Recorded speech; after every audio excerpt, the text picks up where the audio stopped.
আল্লাহ রসুল সাল্লাল্লাহু আলাইহি ওয়া আলিহি ওয়াসাল্লামের শিক্ষা পদ্ধতি বা পাঠদান পদ্ধতি কেমন ছিল, তিনি কিভাবে শিখাতেন।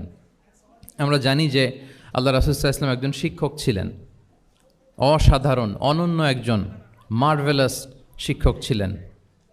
শুধু শিক্ষকই ছিলেন না, বরং তিনি শিক্ষকদেরও শিক্ষক ছিলেন এবং তিনি নিজ হাতে এমন কিছু শিক্ষার্থী তিনি তৈরি করেছিলেন, গড়ে তুলেছিলেন, যারা এই পৃথিবীর ইতিহাসে শ্রেষ্ঠ প্রজন্ম হিসেবে স্বীকৃত।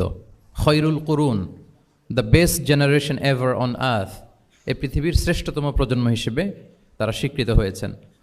এবং তিনি তার শিক্ষা পদ্ধতির মধ্য দিয়ে গোটা বিশ্বকে সততা শিখিয়েছেন, সভ্যতা শিখিয়েছেন, মানবিকতা শিখিয়েছেন, স্পিরিচুয়ালিটি শিখিয়েছেন, আধ্যাত্মিকতা।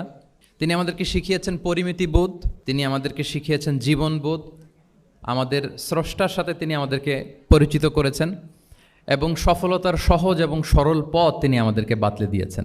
আজকের এই ডিসকোর্সে বেসিকলি আমরা ওনার লাইফ স্কেলের একটা দিক নিয়ে ফোকাস করব, অর্থাৎ ওনার পাঠদান পদ্ধতি, কিভাবে তিনি সাহাবাদের সাথে ইন্টারেক্ট করতেন, তাদেরকে শিখাতেন, পাঠ দিতেন। শুধুমাত্র কেবলমাত্র এই বিষয়টাতে আমরা ফোকাস করবার চেষ্টা করবো ইনশাআল্লাহ। আমি আমার আলোচনার শুরুতে সূরাতুল বাকারার একটি আয়াত তেলাওয়াত করেছি, 129 নম্বর আয়াত। এই আয়াতটি বেসিকলি আল্লাহ রাসূল সাল্লাল্লাহু আলাইহি ওয়া আলিহি ওয়াসাল্লামের জন্য সাইয়েদনা ইব্রাহিম আলাইহিস সালাম দোয়া করেছিলেন মক্কার ধুধুমরু প্রান্তরে।